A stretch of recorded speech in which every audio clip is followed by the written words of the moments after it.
بسم اللہ الرحمن الرحیم۔ اعوذ باللہ من الشیطان الرجیم، بسم اللہ الرحمن الرحیم، صلی اللہ علی رسولہ الکریم وآلہ الاطیبین الطاہرین المعصومین۔ السلام علیکم ورحمۃ اللہ وبرکاتہ۔ طلاب کرام عزیز، کیسے ہیں؟ امید کرتے ہیں آپ خیر و عافیت سے ہوں گے۔ دروس فی علم الاصول حلقہ ثالث کا سبق نمبر 119 آغاز کر رہے ہیں، جس میں عنوان قرار دیا گیا کتاب کی عبارت وَهَذَا الْاعْتِرَاضُ مِنَ الْأَعْلَامِ سے لے کر الخلط بین الظہور والحجیت کے تک۔ طلاب کرام عزیز، کلی لحاظ سے آج کا درس گزشتہ درس سے پیوستہ ہے۔ گزشتہ درس کا آخری حصہ تھا تفصیلات حجیت کے دوسرے قول کے بارے میں۔ جب دوسرا قول بیان ہو گیا تو پھر اس تفصیل جو دوسرے قول کے اندر تھی اس پر بزرگان کی جانب سے اشکال کیا گیا۔ پہلا نقطہ یہ کہ حجیت کی تفصیلات کے بارے میں دوسرے قول کی بقایا وضاحت کی جائے گی۔ نمبر 2، بزرگان کے اشکال کے بارے میں شہید کے یعنی شہید سے مراد شہید صدر کے نظریے کی وضاحت کی جائے گی کہ جو بزرگان نے گزشتہ درس میں اعتراض کیا اس تفصیل پر، اس کے بارے میں شہید صدر کیا فرماتے ہیں۔ آئیے عبارت کو ملاحظہ فرمائیں۔ وَهَذَا الْاعْتِرَاضُ مِنَ الْأَعْلَامِ قَدْ يَبْدُو غَيْرَ صَحِيحٍ بِمُرَاجَعَةِ حَالِ النَّاسِ۔ شہید صدر فرماتے ہیں یہ بزرگان کی جانب سے جو اعتراض ہوا اس تفصیل پر، یہ کبھی کبھی یہ جو قید لکھا ہوا ہے طلاب کرام عزیز، قید نہیں ہے، قد ہے، تو قد یبدو غیر صحیح، بعض اوقات غیر صحیح ظاہر ہوتا ہے۔ کیسے؟ وہ کہ جب ہم حالات مردم کی جانب رجوع کرتے ہیں، لوگوں کے حالات کو دیکھتے ہیں، تو معلوم ہوتا ہے کہ یہ اعتراض اصل میں بنیاد صحیح نہیں ہے۔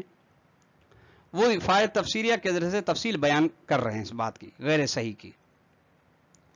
فرماتے ہیں ان نجد فإن نجد، یعنی ہم لوگوں کے دوران دیکھتے ہیں ان تاجر لا يعمل بظہور کلام من تاجر آخر فی تحدید الاسعار، اسعار سعر کی جمع ہے، سعر یعنی قیمت، کہ ایک تاجر دوسرے تاجر کی گفتگو و کلام پر عمل نہیں کرتا جب وہ کسی بھی جنس کی قیمت بتاتا ہے۔ اچھا، یعنی وہ فرض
فی مجال اغراض تکوینیت شخصیت، اس کے درمیان کے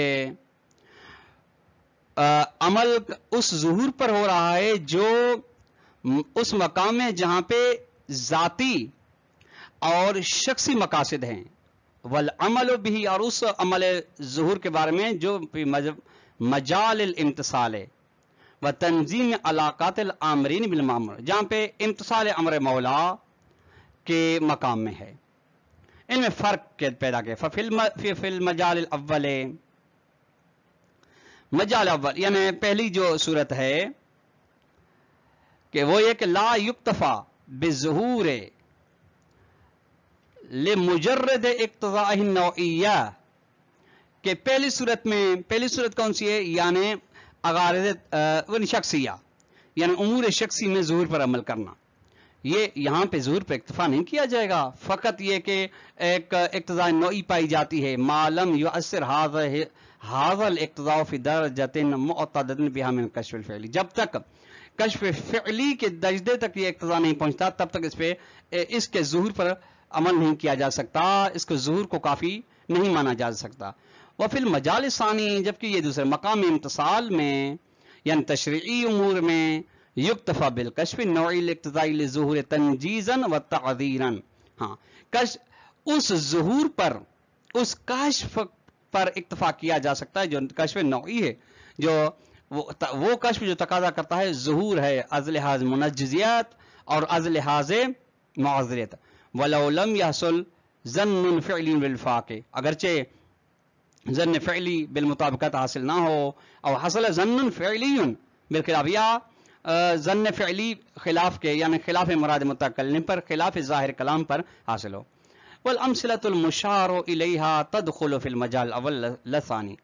شہید صدر فرماتے جو مثالیں بیان ہوں گی جن کی جانب اشارہ کیا گیا، یہ بایو مشترکی مثال وغیرہ، یہ پہلی صورت میں داخل ہیں، یعنی امور تکوینی اور شخصی اور ذاتی ہیں، نوعی کے اندر داخل نہیں ہیں. وَهَذَا الْكَلَامُ وَإِنْ كَانَ صَحِيحًا، شہید صدر فرماتے ہیں یہ محقق نائینی کی گفتگو اگرچہ صحیح ہے، وَتَعْمِيقًا لِاعْتِرَاضِ الْأَعْمَالِ، اور لِاعْتِرَاضِ الْأَعْلَامِ، اور ایک دقت ہے ایک قسم کی بزرگان کے کلام کے بارے میں یا اشکال کے بارے میں. ولیکن لا یبرز نقطۃ الفرق، لیکن یہ تعمیق محقق نائینی کی ہمارے لیے ایک نیا نقطہ جو بطور فرق ہو دونوں مقاموں کے درمیان، مقام نوعی اور شخصی کے درمیان واضح کرے، ایسا کوئی نقطہ نہیں ملتا بین المجال، دونوں مقاموں کے درمیان. ولا یحل الشبہۃ التی، اور یہ تعمیق اس اشکال کو بھی دور نہیں کرتے، حل نہیں کرتے. یستند الیہ تفصیل، جس کا پر تفصیل کا وہ سہارا ہے، استناد ہے، علی النحو الذی شرحنا آنفا، یعنی اس طریقے پر جس کے ہم نے تھوڑی دیر پہلے یعنی گزشتہ درس میں وضاحت کی. فتحقیق الذی یفی بذالک، وہ تحقیق جو اس بات کے لیے کافی ہے وہ یہ ہے کہ یقال، یوں کہا جائے کہ ان ملاک حجیت ظہور و کشف، حجیت ظہور کا معیار کشف ہونا ہے. لیکن سوال یہ ہے کہ کیا، کون سا کشف، کس کے نزدیک کشف؟ کشف مولا کے نزدیک یا مکلف و عبد کے نزدیک؟ ولیکن لا کشف عند المکلف، لیکن وہ کشف مراد متکلم نہیں ہے جو مکلف کے نزدیک ہو، بل کشف فی نظر المولا، یعنی مولا کی مراد کو سمجھنے کے لیے جو کشف ہو. بے معنی مطلب یہ ہے کہ ان المولا حینما یلحظ ظواہر کلام ہی، کہ مولا جب اپنے کلام کے ظہور کا لحاظ کرتا ہے تو یہ لحاظ دو طرح کا ہے. فتارتن یلحظها بنظرۃ تفصیلیۃ، ایک دفعہ اس کو ظواہر کلام کو تفصیلی نگاہ سے دیکھتا ہے، نتیجے میں فیستطیع بذالک، اس تفصیلی نگاہ کے ذریعے سے وہ قدرت پیدا کرتا ہے کہ ان یمیز بصورۃ جازمۃ، کہ بطور یقینی جدا کر سکے ما ارید به ظاہر عن غیری، اس صورت کو جس کے ظاہر کا ارادہ کیا گیا ہے اس کو جدا کر سکے اس صورت سے جس کے ظاہر کا ارادہ نہیں کیا گیا. کیوں؟ اچھا یہ کیوں؟ لأنہ لا عرف مراد، چونکہ یہی مولا ہی ہے جو اپنی مراد پر زیادہ علم رکھتا ہے اور معرفت رکھتا ہے. وَأُخْرَى يَلْحَظُهَا بِنَظَرَةٍ إِجْمَالٍ، بعض اوقات دوسرے مرحلے میں ظواہر کلام کو مولا دیکھتا ہے، لحاظ میں رکھتا ہے، لیکن بطور اجمالی، یعنی من مجموع من حیث المجموع. فیرا، وہ دیکھتا ہے کہ ان الغالب و ارادۃ المعنی ظاہر، اکثر و بیشتر کیا ہے کہ مولا یوں دیکھتا ہے کہ معنی ظاہری کا ارادہ ہوتا ہے. وذالک، اور یہی معنی ظاہری کا ارادہ کرنا، یجعل الغلبۃ کوشفا ظنیا عند المولا، کہ یہ غالب اکثر و بیشتر غلبہ کو قرار دیتا ہے، وہ بھی کاشف ظنی مولا کے نزدیک، کس کے بارے میں؟ ان ارادت المعنی ظاہر، کہ اس بارے میں کشف ظنی ہوتا ہے کہ معنی ظاہری کا ارادہ ہوا ہے بالنسبت الی کل کلام، ہر اس کلام کے بارے میں یہ کشف ظنی ہو رہا ہے کہ معنی ظاہری کا ارادہ ہوا ہے الصادر منہ، جو مولا سے صادر ہوا ہے. انما یلحظ بنحو الاجمال، جب اس کلام کو مولا مجموع من حیث المجموع یعنی اجمالا لحاظ کر رہا ہے.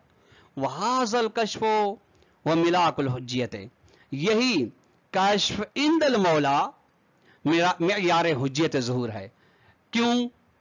لوضوح، چونکہ واضح ہے کہ ان حجیت الامارت حکم ظاہری وارد لحفظ الاغراض الواقعیت الاکثر اہمیتا، کیونکہ واضح واقع ہمارا کہ حجیت حکم ظاہری ہے، حکم واقعی نہیں ہے، جو وارد ہے ان اغراض واقعی کی حفاظت کے لیے جن کی اہمیت بیشتر ہے. وہاد الاہمیت قد اکتسبت حل اغراض الواقعیت، اور اس اہمیت تے اکثری کو کسب کرتے ہیں اغراض واقعی التی تحفظها الامارۃ المعتبرۃ بلحاظ قوت الاحتمال. اچھا، وہ اغراض واقعی جن کو حفظ کرتا ہے، محفوظ رکھتا ہے، وہ امارہ جو معتبر ہے قوت احتمال کے لحاظ سے، کما تقدم فی محل اولی، جس طریقے سے امارے کی حجیت کی بحث میں یہ بات بیان ہو چکی ہے.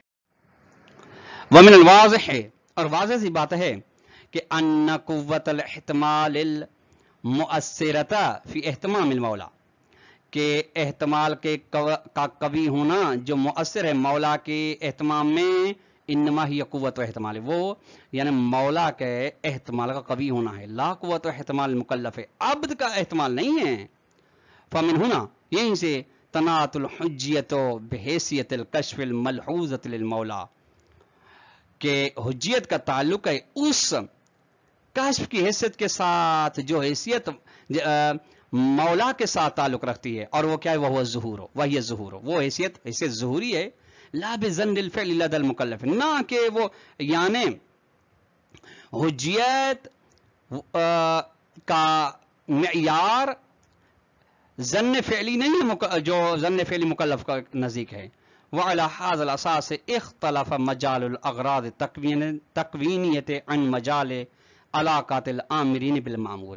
اس بنا پہ مقامات امور اغراض ذاتی جدا ہو جاتے ہیں مقامات امور تشریعی سے. اذ المناط فی المجال الاول، یعنی مجال اول یعنی اغراض تکوینی کے اندر جو ہے معیار کاشفیت ہو الظہور لدى نفس العامل بھی، عامل یعنی وہی شارع یعنی وہی خدا، کہ یعنی کاشفیت ظہور خود اسی کے پاس ہو. فقد یکون منوطا بحصول ظن، اچھا کیونکہ کبھی کبھی یہ مربوط ہوتی ہے اس ظن کے حاصل ہونے کے ساتھ جو عامل کو ہے. والمناط فی المجال الثانی، مجال ثانی میں یعنی علاقۃ الامر المامور میں جو معیار ہے وہ مقدار و کشف لدى الامر الموجب لشدت احتمال داعیت الى جعل الحجیت، یعنی کشف ظہور کی مقدار ہے عامر کے نزدیک، وہ عامر جو سبب بن رہا ہے کہ اپنے اہتمام کو شدت سے کرے، وہی شدت اہتمامی سبب بن رہی ہے، انگیزہ ہو رہی ہے کہ وہ حجیت کو جعل کرے اس ظہور کے لیے. طلاب کرام عزیز، آج کا درس اپنے اختتام کو پہنچا. والسلام علیکم ورحمۃ اللہ وبرکاتہ.